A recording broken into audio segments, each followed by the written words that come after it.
Hello guys. तो आज हम एक और इंपॉर्टेंट थीम के बारे में बात करेंगे। आज की थीम रहेगी आपकी इंडियन एग्रीकल्चर। तो इंडियन एग्रीकल्चर आपका शुरू कब से होने वाला है? 6 मई से। 6 मई से आपकी इंडियन एग्रीकल्चर की थीम स्टार्ट हो जाएगी। तो इससे पहले मैं आपको ये बता दूं अभी हम कहां पे हैं। अभी इंटरनल सिक्योरिटी की आपकी 2 क्लास हो चुकी है। एक पहली 1 मई को हुई थी, एक 2 मई को हुई है, एक आज होगी 3 मई को। ठीक है। और इसके बाद 4 मई को आपका रेस्ट रहेगा, प्रिपरेशन करना है। 5 मई को आपका टेस्ट होगा इंटरनल सिक्योरिटी का। उसी दिन शाम को 8 बजे आपके स्कोर डिक्लेयर होंगे कि किसने कितना स्कोर किया है और किसने टॉप किया है। ठीक है। तो आपको अपनी प्रिपरेशन पता चल जाएगी कि क्या है with respect to the internal security की थीम की अगर हम देखें तो आपको पहले से ही मैं एक असाइनमेंट और दे रहा हूं कि आप फोकस ना लूज करें कि इंटरनल सिक्योरिटी के बाद क्या पढ़ना है। तो मैं पहले ही बता देता हूं, इंटरनल सिक्योरिटी के बाद आपका इंडियन एग्रीकल्चर शुरू होने वाला है। अब इंडियन एग्रीकल्चर की हम इंपॉर्टेंस देखेंगे, क्या इंपॉर्टेंस है, कहां पे क्वेश्चन पूछे गए हैं इंटरनल सिक्योरिटी के। Let's look at this questions. Civil service exam के अंदर भी जो क्वेश्चन आए हैं वो भी डिस्कस करूंगा, और आपका इसके अंदर जो क्वेश्चन आए हैं सीएपीएफ के अंदर जो क्वेश्चन आए हैं वो भी डिस्कस करूंगा। तो ट्रेंड एनालिसिस करते हैं।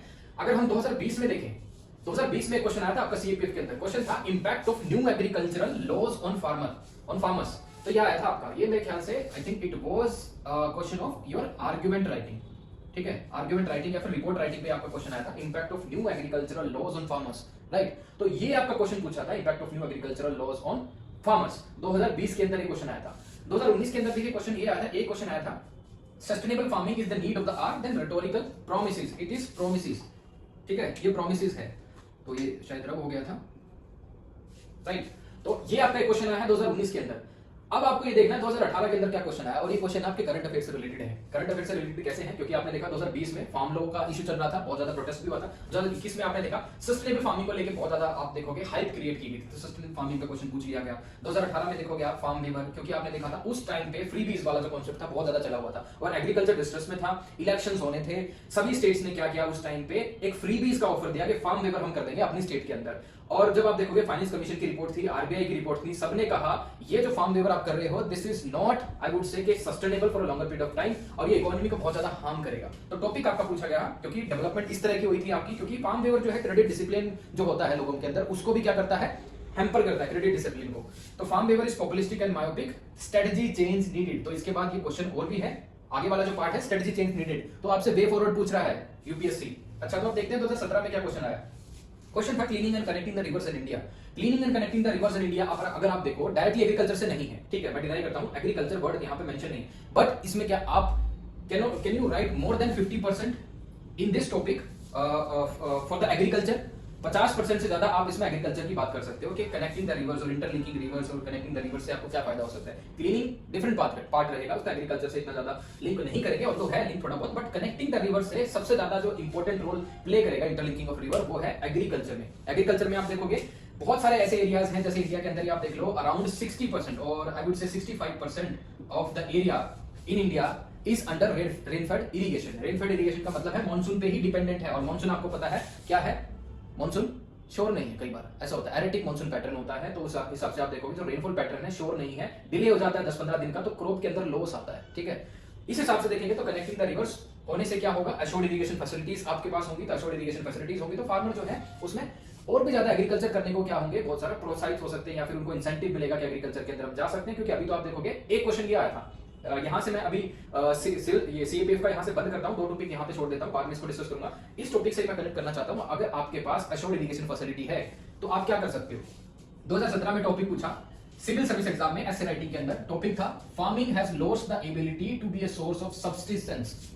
Farming has lost the ability to be a source of subsistence for the majority of farmers in India. आगे भी है question, for the majority of the farmers in India, ये आपका क्वेश्चन पूछा था। क्यों अब ऐसा पूछा यूपीएससी ने, क्योंकि फार्मिंग आप देखोगे डिस्ट्रेस के अंदर है। डिस्ट्रेस के जो हमें दिखेंगे बहुत सारे, आप देखोगे डिस्ट्रेस के, आप देखोगे एविडेंसेस यहां पे दिखेंगे आपको। फार्मर सुसाइड, सुसाइड कौन क्यों करता है, इसीलिए करता है ना, जब डिस्ट्रेस है फार्मिंग के अंदर, आपने इतना सारा पैसा उसके अंदर इन्वॉल्व कर दिया, आपने मनी लेंडर से पैसा लिया उधार में, फिर आपको मनी लेंडर क्या करता है, आपको प्रेशराइज करता है। तो in that event farmers do this very I would से स्ट्रॉन्ग स्टेप्स वो लेते हैं जिससे सुसाइड करते हैं बहुत सारे, और सबसे ज्यादा सुसाइड आपको महाराष्ट्र में दिखेंगे। ठीक है, सदर्न इंडिया में।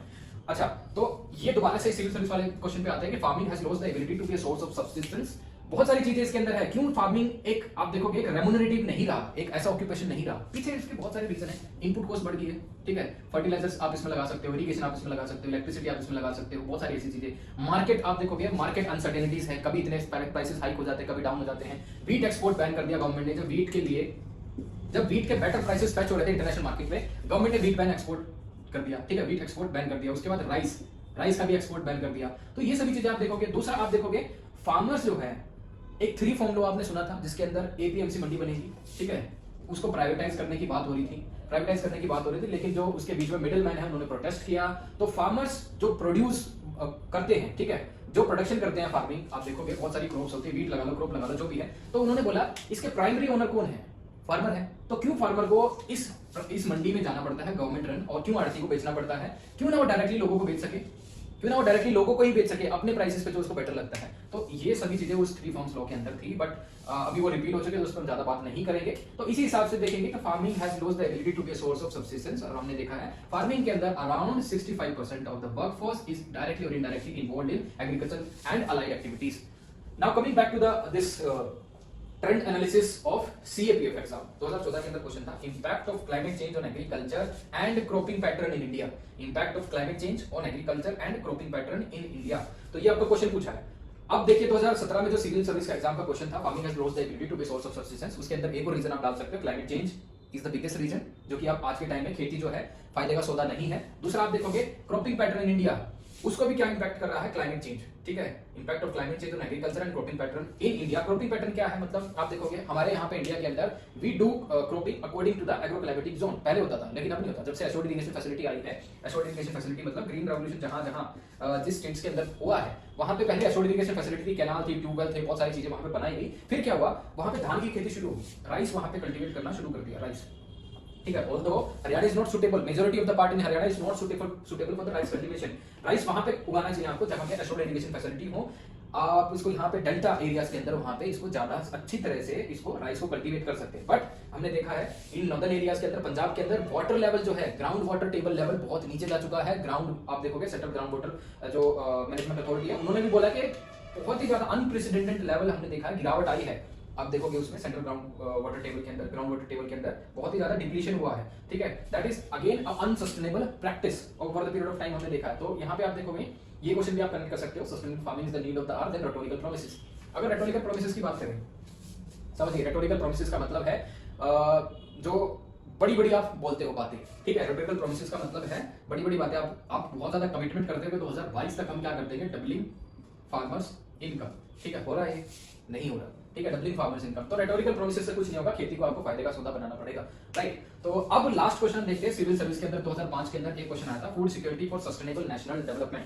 आज के टाइम में फूड सिक्योरिटी की बात नहीं हो रही, आज के टाइम में बात हो रही है न्यूट्रिशनल सिक्योरिटी, ठीक है, न्यूट्रिशनल सिक्योरिटी की आज के टाइम में बात हो रही है। तो nutritional security is important, our prime minister time and again and every I would say कि जो जितने भी आपके एग्रीकल्चर साइंटिस्ट आज के टाइम में न्यूट्रिशनल सिक्योरिटी की बात कर रहे हैं, क्योंकि फूड सिक्योरिटी में इंडिया हैज एनफ बफर, हमारे इतने भरे हुए हैं, हम जरूरत से ज्यादा पैदा कर रहे हैं अनाज को। तो लेकिन एक बहुत इंपॉर्टेंट चीज है न्यूट्रिशन सिक्योरिटी, क्योंकि आप पढ़ोगे नेशनल फैमिली हेल्थ सर्वे 5 की रिपोर्ट पढ़ोगे, तो इसमें आप देखोगे बहुत सारे बच्चों में जो आप देखोगे 1 साल से 5 साल की उनकी जिनकी उम्र है, या फिर 5 साल तक जो बच्चे हैं, 0 to 5 आप देख सकते हो, 1 to 3 आप देख सकते हो, डिफरेंट उनकी कैटेगरी है। तो उसमें आप देखोगे स्टंटिंग, माल न्यूट्रिशन, ठीक है, ये सभी चीजें आप इसमें देखोगे। ये बहुत सारा हो रहा है, नेशनल फैमिली हेल्थ सर्वे ने जो फाइंडिंग की है, इस फाइंडिंग में देखा है। ऑल्दो बच्चे वहां पे अच्छा खाना खा रहे हैं, वीट राइस ये सभी कंज्यूम कर रहे हैं, लेकिन न्यूट्रिशन नहीं है उनके अंदर, न्यूट्रिशन लेवल इज लो। क्योंकि आप देखोगे नॉर्दर्न एरिया के अंदर जो आप एक ही टाइप की क्रॉप खा रहे हो, ठीक है, एक ही टाइप का फूड आप कंज्यूम कर रहे हो, वीट खा रहे हो, वीट ही खा रहे हो बहुत टाइम के लिए, ठीक है। तो आप इसमें देखोगे मोनोकल्चर भी एक बहुत बड़ी प्रॉब्लम है न्यूट्रिशनल सिक्योरिटी के लिए, ठीक है। तो इसके अंदर मैं ज्यादा डिटेल में नहीं जाता हूं, बस मैं आपको क्लियर करना था कि इंडियन सिक्योरिटी के लिए, इंडियन एग्रीकल्चर के लिए आपको क्या क्या करना है, किस हिसाब के क्वेश्चन पूछे गए हैं। और एक और वाटर हार्वेस्टिंग मेजर्स भी एक आपकी एक टॉपिक आया था, promoting water harvesting measures in your area, but वो रिपोर्ट राइटिंग में आया था आपका सीपीएफ के अंदर, ठीक है। तो आप उसमें भी लिख सकते हैं कि वाटर हार्वेस्टिंग मेजर्स प्रमोट करने के लिए सबसे पहले ये देखना होगा भाई कि सबसे ज्यादा कंजम्पशन कहाँ है वाटर का, सबसे ज्यादा कंजम्पशन वाटर का है एग्रीकल्चर में। 95% of the ground water basically is consumed by this agriculture in India. बाकी बचा फिर 1% डोमेस्टिक यूज के लिए होता है, 1 to 1.5%, और बाकी बचा आपका 3.5% to 4% ये आपका किसके लिए, इंडस्ट्रीज में यूज होता है, राइट। तो एग्रीकल्चर में सबसे ज्यादा आपका ग्राउंड वाटर यूज हो रहा है। तो हमें रिफॉर्म करने की जहां पे जरूरत है और जहां पे हमें वाटर हार्वेस्टिंग या फिर एफिशिएंट यूज ऑफ वाटर करना पड़ेगा, वो है एग्रीकल्चर सेक्टर के अंदर, क्योंकि यही कल्पिटेटर है। आपको देखना होगा कि 95% ये यूज करता है, और देखना है कि उसके ये क्यों चीजें बढ़ रही है, इसके पीछे रीजन है सब्सिडी मिलती है आपको इलेक्ट्रिसिटी की, ठीक है, बहुत सारी ऐसी चीजें हैं। फर्टिलाइजर जितना ज्यादा यूज करोगे तो फर्टिलाइजर सब्सिडी यूज होती है। तो फर्टिलाइजर ऐसा नहीं कि आप खेत में फेंक दोगे, फर्टिलाइजर्स को यूज करने के लिए आपको उसमें पानी देना पड़ता है बहुत ज्यादा, because fertilisers required water, okay. Right. So now coming back to this Indian agriculture का थोड़ा सा मैं बता दूं, इसकी प्रायोरिटी आपकी बहुत हाई है, क्योंकि आप देखोगे ऑन एन एवरेज आपको एक टॉपिक मिलता ही है। 20 में आया, 19 में आया, 18 में आया, 17, 16, 14 और सिविल सर्विस में अलग पैटर्न है, ठीक है, वहां पे अभी एग्रीकल्चर से डायरेक्टली क्वेश्चन नहीं आए, बट 2020 के बाद से एग्रीकल्चर से कोई क्वेश्चन नहीं आया आपका सीएपीएफ में। तो मुझे लगता है 23 में क्वेश्चन बन सकता है सीएपीएफ में। 2 साल हो चुके हैं, कोई क्वेश्चन नहीं पूछा एग्रीकल्चर से। So I think in this year the question from agriculture can be asked, right. दूसरा आप देखेंगे difficulty level medium to hard है एग्रीकल्चर का, बहुत ज्यादा मुश्किल नहीं है, बट मुझे लगता है यार आप एग्रीकल्चर की प्रॉब्लम कुछ भी हो, आपको बस 3 चीजें याद आती हैं, कुछ भी हो वही चीजें याद आती हैं कि प्रधानमंत्री कृषि सिंचाई योजना, सोइल हेल्थ कार्ड, ये वो इंश्योरेंस स्कीम, राइट। इससे कुछ होगा नहीं ना।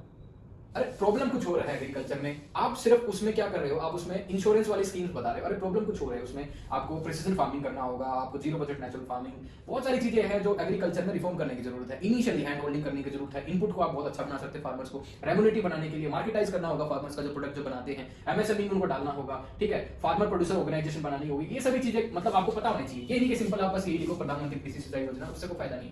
अब लर्निंग देखते हैं, एग्रीकल्चर की लर्निंग जो है बहुत इंटरेस्टिंग है, बहुत सारी ऐसी चीजें, क्योंकि आप लोग भी अगर आपका थोड़ा सा बैकग्राउंड है एग्रीकल्चर का, आपने खुद नहीं किया बट आपके दादा परदादा ऐसा कुछ करते थे, तो थोड़ा बहुत आप कभी रूरल एरियाज में विजिट किया है, तो you will be very fascinating, ठीक है। आपको जानना होगा कि एग्रीकल्चर में क्या क्या प्रॉब्लम्स है, क्या क्या उसको कैसे सोल्व कर सकते हैं। 65% ऑफ द पॉपुलेशन वर्कफोर्स इसमें इन्वॉल्व है, कैसे उसको एग्जिट दिला सकते हैं यहाँ से, कैसे उसको इस एग्रीकल्चर, क्योंकि हमने देखा है एग्रीकल्चर के अंदर डिस्गाइज अनएम्प्लॉयमेंट बहुत ज्यादा है, डिस्गाइज अनएम्प्लॉयमेंट बहुत ज्यादा है। तो उस वर्कफोर्स को हम यहाँ से निकाल के मैन्युफैक्चरिंग सेक्टर में डाल सकते हैं, और अगर उसको और भी ज्यादा ट्रेन कर दे तो टर्सरी में तो शायद मुश्किल हो जाएगा डालना उसको सर्विसेज में, बट आपका मैन्युफैक्चरिंग या फिर सेकेंडरी सेक्टर के अंदर उसको डाल सकते हैं यहाँ से, इस वर्कफोर्स को थोड़ा ट्रेन करके, राइट। ओके, आई थिंक इतना ही डिस्कस करते हैं। और कुछ जो समझ में आया, देखो क्लास में आ जाना, मैं आपको बता दूं इसकी क्लास शुरू होगी 6 मई से, ठीक है, डेस्टिनी बैच के अंदर इसकी क्लास 6 मई से शुरू हो रही है, लाइव क्लास मिलेगी, रिकॉर्डिंग के चक्कर में मत पड़ना। तो आपको यहाँ पे लाइव क्लास मिलेगी, उसके अंदर मैं बताता हूँ कि कौन कौन सी इन्फॉर्मेशन आप इसमें लिख सकते हो, जैसे डिफरेंट चीजें आपको पढ़नी है, एग्रीकल्चर से रिलेटेड सोर्स क्या होगा क्या नहीं होगा